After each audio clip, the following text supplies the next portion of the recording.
මේ මල්ලේ මේ ගෝණියේ තියෙන්නේ මොනවද? කොහොමද ඉංග්‍රීසි වලින් අහන්නේ? හරිම සරලයි. What's in the sack? What is කියන එක අපි කෙටි ගන්නවා. What's in the sack?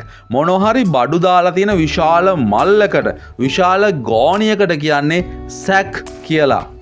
ඉතින් මිත්‍රෝනි මේ වගේම තවත් වාක්‍ය 19ක් තියෙනවා. වීඩියෝ එකත් එක්ක දිගටම එකතු වෙන්න.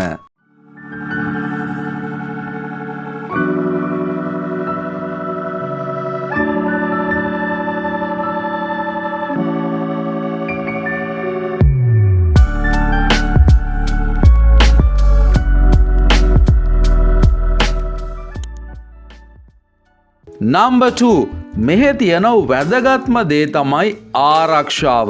ඔයා කොහේ හරි කම්පැනි එකට යනවා වැඩ කරන්න. එහෙ තියෙන දේ තමයි ආරක්ෂාව. නැත්තම් එහි ආරක්ෂාව ඉතාම හොඳයි. කොහොමද ඉංග්‍රීසි වලින් කියන්නේ? Safety is the most important thing here. මෙහෙ safety නැත්තම් ආරක්ෂාව තමයි වැදගත්ම දේ.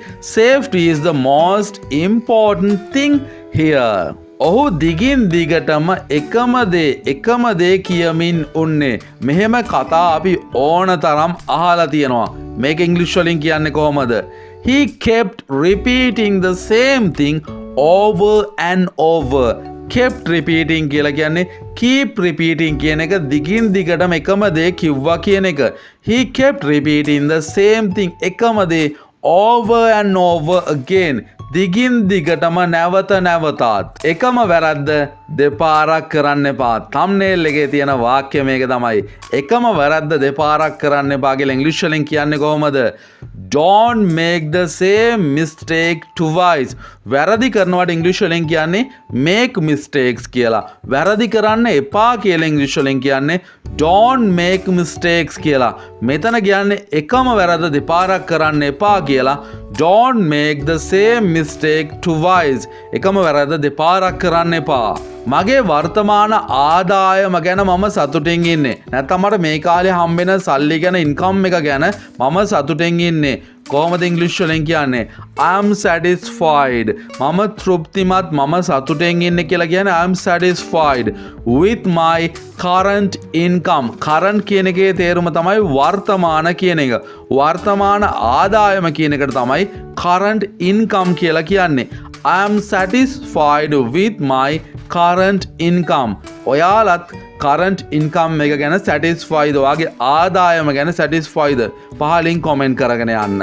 හැමෝම සතුටු කරන එක නම් කරන්න බැරි වැඩක්. අපි අර කියන්නේ කරන්න අමාරු වැඩක් නෙමෙයි, කරන්න බැරි වැඩක්. ඉතින් ඒක ඇත්තනේ. ඔයාට බෑ ජීවත් වෙනකොට හැමෝම සතුටු වෙන විදියට හැසිරෙන්න. ඉතින් කොහොමද මේක ඉංග්‍රීසි වලින් කියන්නේ? It's impossible. It's impossible කියලා කියන්නේ කල නොහැකි කියන එක.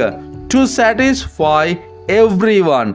හැමෝවම සතුටු කරන එක නම් කරන්න පුළුවන් වැඩක් නෙමෙයි. It's impossible to satisfy everyone. මෙන්න තියෙනවා මුදල් ඉතුරු කරන්න ප්‍රායෝගික ක්‍රම කිහිපයක්. මොනවද මේ ප්‍රායෝගික ක්‍රම කියලා කියන්නේ? අපි බලමු ඉංග්‍රීසි වලින් කොහොමද ඒකට කියන්නේ කියලා. Here are some practical ways to save money. මුදල් ඉතුරු කරනවට ඉංග්‍රීසි වලින් කියන්නේ save money. ඒක හොඳ පුරුද්දක්. අනිවාර්යයෙන්ම මුදල් ඉතුරු කරන්න. Here are some practical ways to save money. මෙන්න තියෙනවා ප්‍රායෝගික ක්‍රම ඔයාට මුදල් එකතු කරන්න පුළුවන්. මම කියන දෙයට අවධානය දීලා අහන්න. මමත් මේක තමයි ඔයාලට කියන්නේ. මම කියන දෙයට අවධානය දීලා අහන්න. කොහොමද ඉංග්‍රීසි වලින් කියන්නේ? Listen carefully. අවධානයෙන් අහුම්කම් දෙන්න. To what I say. මම කියන දෙයට. Listen carefully to what I say. ඔයාගේ ගුවන් යානය පිටත් වෙන්න නියමිත කීයටද? ගුවන් යානයක් පිටත් වෙනකොට අපි ඉංග්‍රීසි වලින් කියන්නේ take off කියලා. ඉතින් schedule කරනවා කියලා කියන්නේ ගුවන් යානය නියමිත වෙලාවක් තියෙනවා පිටත් වෙන්න. What time is your plane scheduled to take off? ඔයා ගුවන් යානය පිටත් වෙන්න නියමිත කීයටද? ඉක්මන් කරන්න. එහෙම නැත්තම් ඔයාට ස්කෝලේ යන්න පරක්කු වෙයි. මේ වගේ වාක්‍ය ඕන තරම් අහලා ඇතිනේ. ඉක්මන් කරන්න කියලා ඉංග්‍රීසි වලින් කියන්නේ hurry up. hurry up. ඉක්මන් කරන්න. එහෙම නැත්තම් otherwise you will be නැත්තම් you will be late for school. hurry up. otherwise you will be late for school. දුක් වෙන්න එපා. ඒක පොඩි සීරීමක් විතරයි. දුක් වෙන්න එපා, බය වෙන්න එපා. ඒක ලොකු අනතුරක් නෙමෙයි. කොහමද ඉංග්‍රීසි වලින් කියන්නේ? Don't worry, දුක් වෙන්න එපා. It's only a scratch. Scratch කියලා කියන්නේ සීරීමකට. ඒක සීරීමක් විතරයි. ඒක නිසා කලබල වෙන්න එපා, බය වෙන්න එපා. සමා වෙන්න. ඔයාට පුළුවන් ද වාඩි වෙන්න? මට තිරය පේන්නේ නැහැ. මෙහෙම කියලා තියෙනවා දින ටීවී එක ඉස්සරහා හිටගෙන ඉන්න අයට ඔයා පොඩ්ඩක් වාඩි වෙන්න මට ටීවී එක පේන්නේ නැහැ. නැත්නම් ෆිල්ම් හෝල් එකේදී වාට මේක කියන්න පුළුවන්. ඔයා පොඩ්ඩක් වාඩි වෙන්න මට ඉස්සරහා පේන්නේ නැහැ. ඉංග්‍රීසි වලින් කියන්නේ excuse me සමා වෙන්න මට. excuse me කියලා කියන්නේ මොකක් හරි අපි කාට හරි වැරද්දක් පෙන්වා දෙනකොට නැත්නම් අපිට දෙයක් ඇහුනේ නැත්නම් ඒක අහනකොට. Can you sit down? ඔයාට පොඩ්ඩක් පුළුවන් ද වාඩි වෙන්න? Can you sit down? I can see the screen. මට තිරය පේන්නේ නැහැ. ස්ක්‍රීන් එක කියලා තමයි වා සාමාන්‍ය කියන්නේ. මට ස්ක්‍රීන් එක පේන්නේ නැහැ. I can't see the screen. අපි ඔයාව පැය ගානක ඉඳන් හොයනවා ඔයා කොහෙද ගියේ කියලා. කොහොමද ඉංග්‍රීසි වලින් කියන්නේ? මෙතන we have කියන එක we've කියලා කෙටි වෙන්න ඕනේ. We've been searching for you for hours. මෙතන hours කියන එක hours කියලා සමහර විට කියන්න පුළුවන් native අය.